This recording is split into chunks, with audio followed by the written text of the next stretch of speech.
Hey guys, I'm Dov, and today I'm back with more Total War Warhammer 2 online action. Today we're here with the Empire, going to be taking on the Tomb Kings. Let's go ahead and get to the army composition. Leading my army this time, instead of Karl Franz on a horse, we've got good old Boris Todbringer on a horse.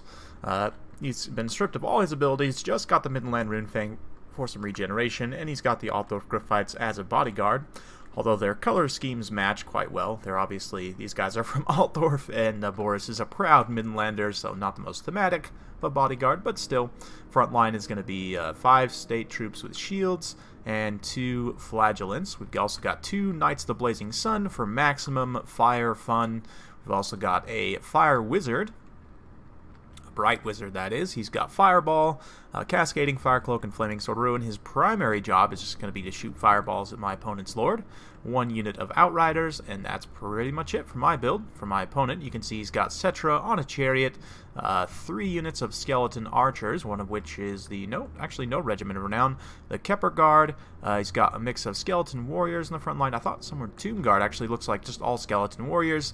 2 Ushabti, a Tomb Prince. Over here he's got some Skeleton Horsemen hidden in the woods, and on the far side some Necropolis Knights with halberds. So without further ado, let's get the battle into full gear, and we'll watch what happens. So the first Luminark shot mostly hit those archers. Because of the slope here, it's not actually going to hit Cetra very well, but I do come forward and blast him with a fireball. That being said, I'm going to take a lot of damage from these Skeleton Archers, so I'm immediately going to have to pull away here. I've already taken more damage than I'm comfortable with to said Skeleton Archers.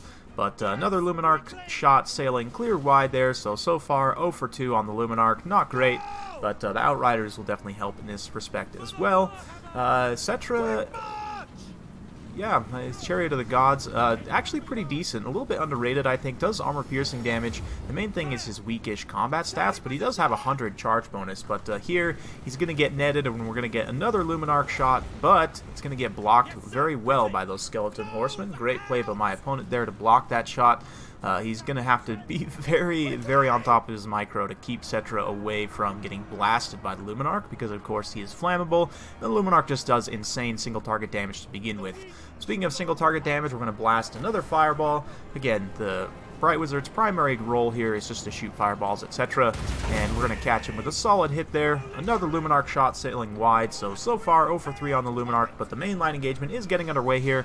Skeleton Warriors honestly will not do great against state troops, and once the Flagellants get involved in particular, Flagellants will do very well at cutting up Skeleton Warriors. That being said, Ushabti will come in here and do a bit of damage, although again, the state troop Spearmen will be able to hold them relatively well. My opponent really doesn't have anything to counter my Knights of the Blazing Sun, which is going to be a big problem, because I can come back here, shut down all these Skeleton Archers, chase Cetra away, potentially, so it's going to be pretty rough all around. You can see Cetra was pulling away effectively there, so we decided to just charge into the side. It is worth noting that the Knights of the Blazing Sun do have magic resistance, so a little bit of friendly fire there, but we did manage to clip Cetra a little bit. But of course, they do fire damage. Cetra does have good armor, but over time they'd be able to do a good amount of damage to him. That being said, I'm trying to pull away here, but these skeletons apparently weigh a ton, because the Knights of the Blazing Sun just not able to pull through there. But it's quite alright at this point. The Templehof Luminark, despite the fact that it's obstructed, is still going to take a shot anyway and just hit the hill there. So I'm going to maneuver it up and around and try and get a better angle here. Speaking of better angles, the Outriders are on station now, firing away, and as Cetra pulls away here, they're going to be in a perfect position to just open up shots and start blasting him. Another fireball there, and we're now going to hit him with the net of Ammontok from his Templehof Luminark. And now that he's netted there, we've got the Templehof in range and the Outriders. And at this point, rather than watching my opponent, rather than watching his lord get deleted, just admits defeat there, which totally understandable. Once Cetra was gone, that was pretty much going to be it. I'd also caught, I didn't quite show the engagement, but Boris and the Altdorf Griffites went out and just romped on these Necropolis Knights. So my opponent's mobility was completely gone. It would have just been a matter of time before we were able to wear down the Ushabti, and I mean, his backline was pretty much shut down as well. So I definitely understand my opponent admitting defeat there, but still, very fun battle. Hope you guys enjoyed. We're going to be jumping into another Empire Luminark replay in just a moment. But yeah, in terms of the breakdown, Knights of the Blazing Sun doing very well. My opponent really didn't bring the tools to counter heavy cavalry, so they were able to pretty much run shop wherever they wanted. Got a few rear charges, an open field charge by Knights of the Blazing Sun on like the Kepler Guard, for example. I didn't manage to get one, but they'll destroy the Kepler Guard because the Kepler Guard don't have great armor and they're weak to fire damage because of their standard regeneration trait. They'll just Knights of the Blazing Sun especially have a very high charge bonus, so they will just annihilate the Kepler Guard. But overall, I definitely think that this is a matchup that goes in the Empire's favor. It's kind of strange. I had picked the Empire, and then my opponent switched to the Tomb Kings, so not really a counter pick in that aspect, but because of the Luminark, it's an amazing lord sniping tool to begin with, but especially against a faction that all their lords pretty much are weak to fire, other than Kotep, who's just made of paper anyway.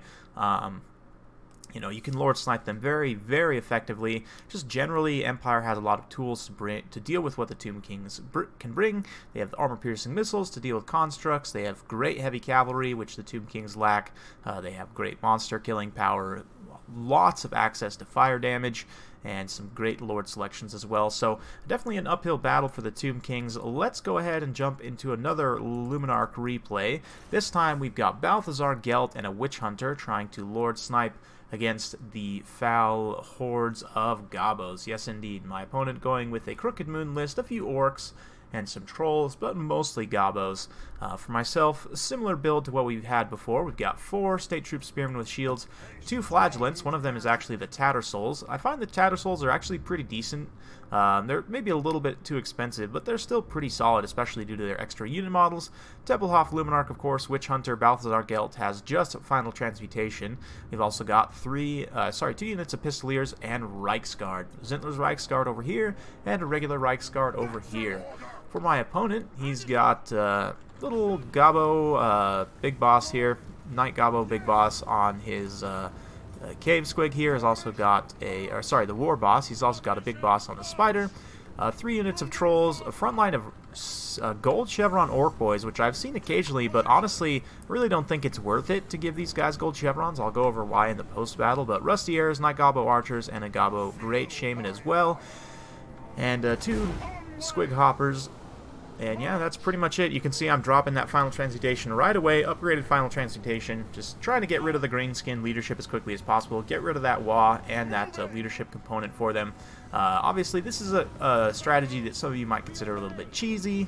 You know, it's not something that I necessarily like a lot as well. I think those one-click delete spells are a little bit boring, but I think that Final Transmutation itself is a good spell, so the way that I would like to see it countered is, I know we've talked about dispel mechanics for a long time, and it's never really come to anything, but I would love to see, if not a dispel mechanic, at least for the Greenskins, that they get some kind of magic resist item. Maybe they get the Scepter of Stability, or another magic resist item that you can put on your Lord in a critical situation like that, so that your Lord can't just be Lord sniped by Spirit Leech or Final Transmutation. Just my thoughts there. Let me know what you guys think about that, though. But in general, it's going to be pretty rough for the Greenskin player because his leadership core is already taking so much damage. I'm going to try and get in here with the Pistoliers and take out these Gabo Archers. Fortunately, there are still the Rusty Airs on station. Or no, these are the Rusty Airs. The Knight Gabo Archers are still on station, though, so it's not going to be the best trade. The Witch Hunter here, though, you can see is in a bit of a forward position. He put the accusation on that Knight Gabo War Boss there, and yeah, now the Luminark comes in and just deletes him. So poor little Gabo is already down and out, and yeah, you can see the Gabo Big Boss here also heavily damaged, and that's already tilted the balance of power in my favor. Trolls charging through, Orc Boys, and more. But at this point, it's just going to be rough overall for the Greenskins. You can see a lot of their units already down on leadership quite a bit, just due to the loss of their general there. And yeah, he is going to drop an Itchy Nuisance here to debuff these Flagellants and the Spearmen. But the Trolls, just due to their poor leadership in general, are being shot in the back. They're being attacked from multiple directions and blasted by the Luminark, of course. Luminark against Trolls is actually strong enough to one-shot their unit models, so they don't get any sort of regeneration save or anything.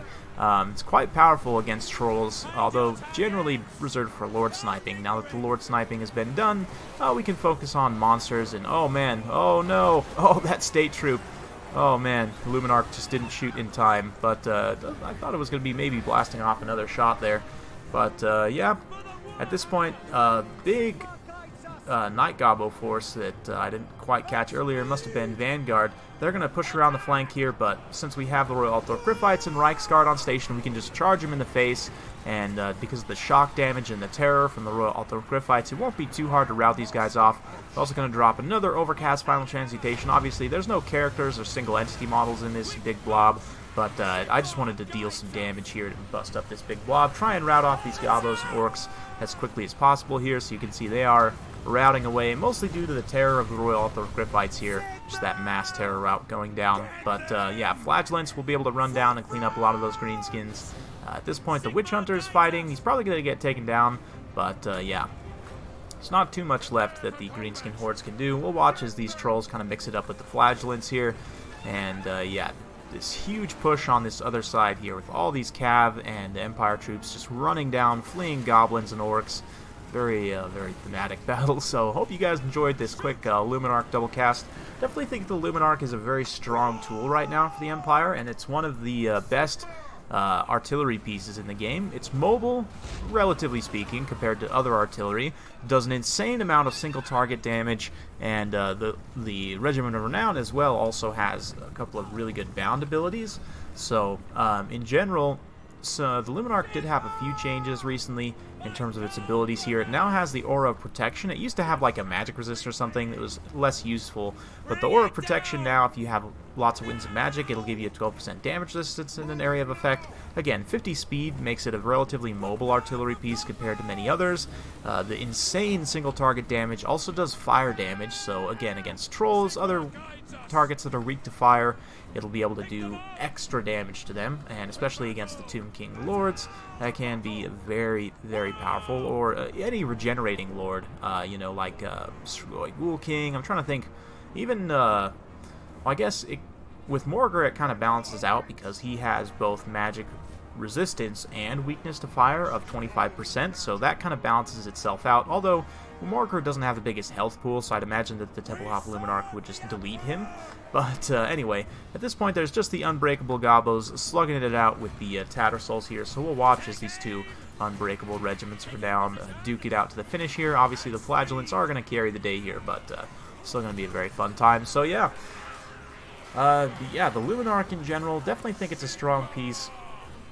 Good in a number of matchups. It is relatively expensive, and it can be tough to protect against very aggressive swarm factions, but if you can, even if you can just get one or two good shots from it, that can be enough to pay for itself.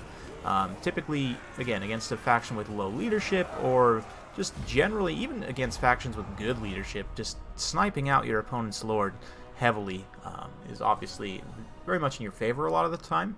But overall, fun battle. The Reiksguard came in there, cleaned up a ton of the kills towards the late game, but obviously Balthazar Gelt and the Luminark taking out the leadership was really the be-all and end-all of that. Luminark also took down quite a few trolls, which I think its missile damage is enough to one-shot monstrous infantry anyway, but the fact that trolls are weak to fire damage just makes that much more unfavorable for them. Royal Gryphites coming in, dropping a nice terror bomb, and some good kills on the Tattersouls as well. So fun stuff for my opponent. Not the biggest fan of the Orc boys with gold chevrons. I honestly think you're better off to go with a different infantry core, but still fun build. You know, trolls never going to be super competitive, I don't think, at least in this matchup, because the Empire can bring such a strong skirmish game. But let me just quickly go over the point here with the boys. Orc boys are just not very good.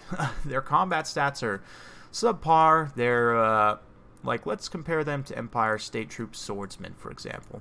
So let's grab the Swordsman here, and we can compare. So you can see the Orc boys are more expensive. They have more health, which is always nice. However, they have less melee defense and attack by a pretty significant amount. 7 melee defense is nothing to laugh at, and only 28 and 25 for a unit that costs 450 is pretty poor overall. 36 weapon strength is decent, 20 charge bonus, same armor and missile block chance, but they are slightly faster. But again, we compare them to not only State Troop Swordsmen, but let's also go with Bleak Swords, for example. For the Dark Elves, Bleak Swords are exactly the same cost at 450.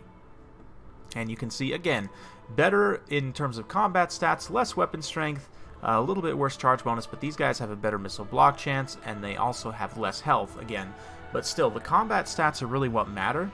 And if you rank up a unit of Orc Boys, let's say, to triple gold here, and then we compare them, I mean, it's going to be significantly more expensive.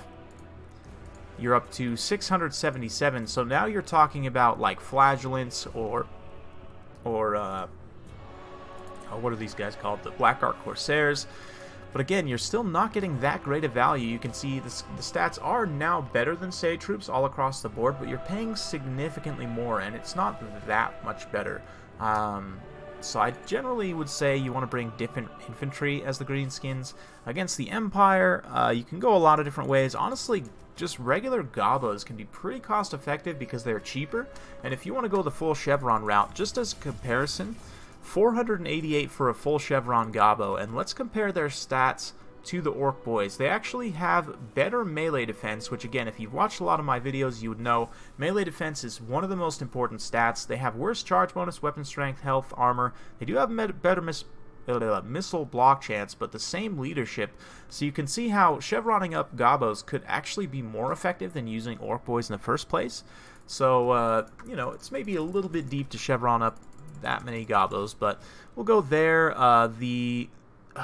As far as avoiding getting Lord sniped by the Luminark, your best bet is probably to take Azag up in the air because he's super fast and he can run around. He's fast enough to try and stay out in front of Balthazar. Then you can maybe use your skirmish units to try and shoot him out of the air. The only issue is you don't have any other support in the air, so if they decide to go with the Griffin Lord, then you could potentially be in some trouble. So a lot of counterplay, but I do think Azag's probably going to be the most immune to the tactics I showed off in this particular video. But let me know your guys' thoughts in the comments down below. Hope you guys enjoyed watching. If you do like this sort of content, be sure to like, subscribe, and hit that bell notification button so that every time I upload a new video, you'll be notified. Thanks again for watching, and we'll see you next time.